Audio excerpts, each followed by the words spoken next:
Hi friends, எல்லாரும் எப்படி இருக்கீங்க? நல்லா இருக்கீங்களா? Welcome to Shakti tailoring house.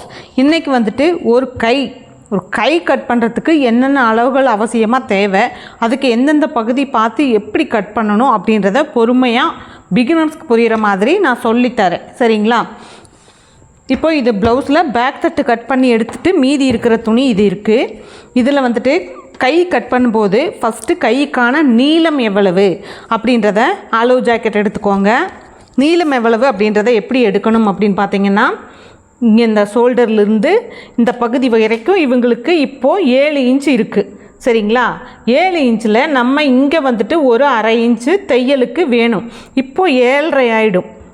இங்கே அரை இன்ச்சுக்கு மேலே ஒரு 3/4 இன்ச்சு அந்த மாதிரி வரும். 8.25 இன்ச்சு. சரிங்களா?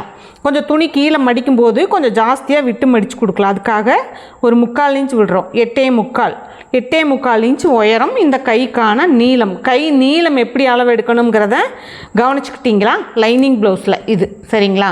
ப்ளைன் ப்ளவுஸ்க்கு வேறு மாதிரி வரும். 8.25 7.5 8.25 வருது அளவு. அப்போது 2 கை கட் பண்ணணும் அப்படின்னா நமக்கு 16 17 வரும். இப்போது இதுக்கு எப்படி மடித்து போடணும் அப்படின்னா, இந்த கரபாகம் இருக்குது இல்லைங்களா, இதிலிருந்து இப்படி மடிக்கணும். இதுதான் நேர் பகுதி ப்ளவுஸுக்கு. சரிங்களா?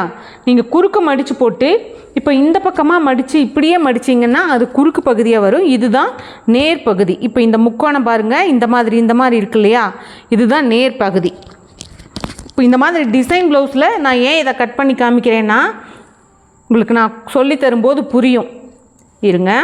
இப்போ இதனோட அகலம், இப்போ நீளம் வந்துட்டு நம்ம 8.5 இன்ச்சுக்கு மடித்து போட்டிருக்கோம். இதனோட அகலம் பாருங்கள் எவ்வளவு எடுக்கணும் அப்படின்னா, அதுக்கு மறுபடியும் அளவு ப்ளவுஸ் எடுத்துக்கோங்க. எடுத்துட்டு இந்த அக்குள் பகுதிக்கிட்ட எடுத்துக்கோங்க. ஆம்கோல் இந்த இடத்துல பகுதி இருக்கு இல்லையா, இந்த இடத்த எடுத்துக்கோங்க. இங்கே டேப் வைங்க. இந்த லாஸ்ட் எட்ஜ் வரைக்கும் எவ்வளோ இருக்குது பாருங்கள், 8.5 இன்ச்சு இருக்குது. 8.5 இன்ச்சுனா இது 2ஆக மடிச்சிருக்கு. அப்போ ஒரு கைக்கு 17 இன்ச் வேணும். சரிங்களா? 17 இன்ச்சில் இங்கேயும் நம்ம ஒரு மார்க்கர் போட்டுடுவோம். போட்டுட்டு இப்போ இந்த துணியை நம்ம கட் பண்ணி எடுத்துடலாம். தனியாக கைக்கு தேவையானதை நம்ம கட் பண்ணி எடுத்துடலாம். இதுதான் கைக்கு தேவையான உயரம். இப்போ இந்த டிசைன் கிளாத்தில் நான் உங்களுக்கு சொல்லித்தரேன். இப்போ ஒரு டிப் இருக்குது, கவனமாக எல்லாருமே கவனிச்சுக்கோங்க. நான் ஏன் இதை இப்போவே கட் பண்ணுறேன் 2ஆ அப்படின்றதுக்கான ரீசன் நான் இப்போ சொல்லித்தரேன், கவனிச்சுக்கோங்க. இப்போ இந்த ப்ளவுஸில் பார்த்தீங்கன்னா இந்த முக்கோணமாக மேலே பார்த்த மாதிரி இருக்குது. நம்ம இதை இப்படியே போட்டு தைக்கும்போது இந்த பக்கம் பாருங்கள் கீழே பார்த்த மாதிரி இருக்குது. உங்களுக்கு தெரியுதா? இந்த முக்கோணம் இதில் எப்படி இருக்குது, கீழே பார்த்த மாதிரி இருக்குது, இதில் மேலே பார்த்த மாதிரி இருக்குது. அப்போ இது என்ன பண்ணணும் அப்படின்னா, 2 ஒரே சைடு பார்த்த மாதிரி இருக்கணும். அப்படின்னும் போது என்ன பண்ணணும், எடுத்து இப்படி திருப்பி போட்டுட்டேன். இப்போ பாருங்கள், இதுவும் மேலே பார்த்த மாதிரி இருக்குது, இதுவும் மேலே பார்த்த மாதிரி இருக்குது. புரியுதா உங்களுக்கு? இப்போ திருப்பி போட்டாச்சு. இப்போ இந்த முக்கோணம் பார்த்திங்கன்னா இப்படி தான் கையில் வரணும், இப்படி மேலே பார்த்த மாதிரி தான் வரணும். அப்போ நம்ம இந்த பகுதி தான் கீழ்ப்பகுதியாக நம்ம மடித்து தைக்கிற கீழ்ப்பகுதி இந்த பகுதி தான். சரிங்களா? இதை ஞாபகத்தில் வச்சுக்கோங்க. ஞாபகத்தில் வச்சுட்டு இப்போ நம்ம இதுக்கு தேவையான அளவு 8.5 இன்ச்சு வெட்டியிருக்கோம் இல்லையா, இதோடு நம்ம வெட்டி எடுத்துக்கலாம். இப்போ இந்த டிசைன் ப்ளவுஸில் டிசைனை கரெக்டாக பார்த்து எப்படி பண்ணணும் அப்படின்றதுக்கான டிப்பு உங்களுக்கு எல்லாத்துக்குமே புரிஞ்சிருக்குன்னு நினைக்கிறேன்.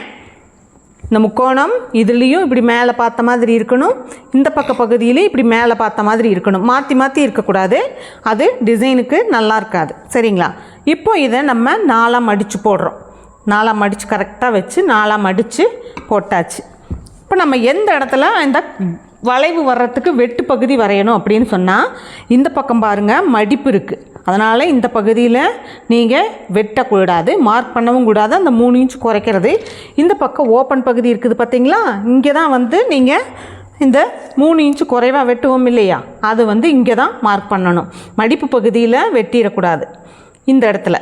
இப்போ இது இதுக்கு நேராக ஏன் போடுறேன் அப்படின்னா, இந்த 1.5 இன்ச் நமக்கு தையலுக்கு தேவையான பகுதி. அதனால் இது வரைக்கும் நம்ம இங்கே வளைவு கொண்டு போகவே கூடாது, ஒரே நேராக தான் இருக்கணும். சரிங்களா? அடுத்தது இதுதான் இவங்களோட கரெக்டான உயரம். இதிலிருந்து நம்ம எப்படி கொண்டு போகலாம் அப்படின்னா, இங்கே அப்படியே எடுத்துக்கோங்க. ஒரு அரை இன்ச்சிலிருந்து இப்படி கொண்டு வந்துடுங்க, அவ்வளோதான். இப்போது இந்த இடத்துலையே ஏன் இப்படி கொண்டு வரக்கூடாதா, இப்படி கையை கொண்டு வரக்கூடாதா, இப்படி இப்படி இப்படி கொண்டு வரக்கூடாதா அப்படின்னு நீங்கள் கேட்கலாம். இந்த கையை ஏன் இப்படி வரையக்கூடாதா அப்படின்னு கேட்டால், இங்கே எக்ஸ்ட்ராவாக நிறைய துணி இருக்கும். தைக்கும்போது உங்களுக்கு அந்த இடம் சுருக்கு சுருக்காக தொட்டில் மாதிரி மடிப்பாக வருது அப்படின்ற கம்ப்ளைண்ட் எல்லாம் நீங்கள் இந்த மாதிரி வரைஞ்சிங்கன்னா இந்த கம்ப்ளைண்ட் எல்லாம் வரும். இந்த மாதிரி வரைஞ்சிட்டிங்கன்னு சொன்னால் அந்த கம்ப்ளைண்ட்டு வராது. அதனால் இதுதான் சரியான மெத்தடு. நான் உங்களுக்கு நல்லா அழுத்தமாக போட்டு காமிக்கிறேன். இதுதான் சரிங்களா. இப்போது நம்ம இதில் வந்துட்டு இது நமக்கு தேவையில்லை, ஓகேங்களா. அந்த பேக்கில் மடித்து காமிச்சதுனா உங்களுக்கு தேவையில்லை, எடுத்துடலாம். கன்ஃபியூஸ் பண்ணிக்குவீங்க இல்லையா, 2 இருந்துச்சுன்னா, அதனால் இது தேவையில்லை. இப்போது இதில் ஃப்ரண்ட் தட்டுக்கு நம்ம கர்வ் கொடுக்கறது எப்படி அப்படின்னா, அதுக்கு எப்போவுமே ஒரு 2 பீஸை மட்டும்தான் நம்ம கட் பண்ணணும். 4 பீஸுக்கும் ஃப்ரண்ட் தட்டில் மார்க் பண்ணி வெட்டக்கூடாது. இதுக்கு ஃபஸ்ட்டு கையை கட் பண்ணி எடுத்துருங்க, அதுக்கப்புறமா ஃப்ரண்ட் தட்டு கட் பண்ணிக்கலாம். அப்போ தான் உங்களுக்கு ஈஸியாக புரியும். இப்போ இந்த இடத்து வரைக்கும் நேராக கட் பண்ணிடுறோம். இங்கிருந்து இப்படியே நேராக போகிறோம், போய் இந்த வளைவு இந்த கோடு வரைஞ்சிருக்கிறோம் இல்லைங்களா, இது மேலேயே வெட்டிட்டோம். இப்போ கை வெட்டியாச்சு. இந்த பகுதியை கட் கொடுத்து கரெக்டாக சென்டர் வெட்டியாச்சு. இப்போ முன் கை எப்படி வெட்டலாம் அப்படின்னு சொன்னால், இப்போ பாருங்கள், இந்த இடத்துலேருந்து 1 இன்ச்சில் இங்கே மார்க் பண்ணிவிடுங்க. இந்த இடத்துல நம்ம இந்த கை குடஞ்சி கொண்டு போகிறோம் இல்லைங்களா, அது இங்கே வரக்கூடாது, சரியா. அதே மாதிரி இங்கேயும் 1 இன்ச் தள்ளி நிறுத்திடுங்க. நிறுத்திட்டு இப்படியே 1/4 இன்ச்சில் ஸ்டார்ட் பண்ணுங்கள். அப்படியே இந்த இடத்துக்கு வரும்போது 1/2 இன்ச்சு 3/4 இன்ச்சு வர மாதிரி வரணும். கீழே வர மறுபடியும் 1/4 இன்ச்சில் முடியணும், சரிங்களா. இப்போ நான் டார்க்காக வரைஞ்சி காமிக்கிறேன் பாருங்கள். இந்த மாதிரி தான் முன்னாடி கையை நீங்கள் மார்க் பண்ணணும். மார்க் பண்ணிவிட்டு சரியாக இந்த 2 தட்டை மட்டும் எடுத்துக்கோங்க. எடுத்துட்டு இதை கட் பண்ணுங்கள். இது ஃப்ரண்ட் கைக்கான கை குடஞ்சி வெட்டுறது அப்படின்னு சொல்லுவாங்க. இது எதுக்கு நம்ம குடஞ்சி வெட்டுறோம் அப்படின்னா, இது மடிப்பாக துணி முன்னாடி ரொம்ப தொட்டில் மாதிரி தொங்குற மாதிரி நிறைய பேர்த்துக்கு இருக்கும். அந்த மாதிரி இருக்காது உங்களுக்கு. நமக்கு எப்போவுமே ஷோல்டர் பகுதியில் சதப்பிடிப்பாக இருக்கிற மாதிரி இருக்கும். முன் பகுதியில் அக்குள் பகுதி கொஞ்சம் மேலே சதப்பிடிப்பு இல்லாமல் கரெக்டாக நம்ம இந்த வளைவு கொடுத்தோம்னா ஃபினிஷிங் பக்காவாக இருக்கும், சரிங்களா. இப்போ கை சுற்றளவு அளவுக்கு கையை நம்ம கீழையும் கட் பண்ணிக்கலாம். சுற்றளவு பார்த்திங்கன்னா இந்த கீழே மடிப்பு பகுதி இருக்குதா, இதை எடுத்து கீழே வைங்க. வச்சு இதுதான் இவங்களுடைய சுற்றளவு. இதிலேருந்து நம்ம ஒரு 2 இன்ச்சு கூட வச்சுருங்க. 2 இன்ச்சு வச்சு இப்படி ஒரு கிராஸ் கொடுத்து இதை நீங்கள் கட் பண்ணி எடுத்துருங்க.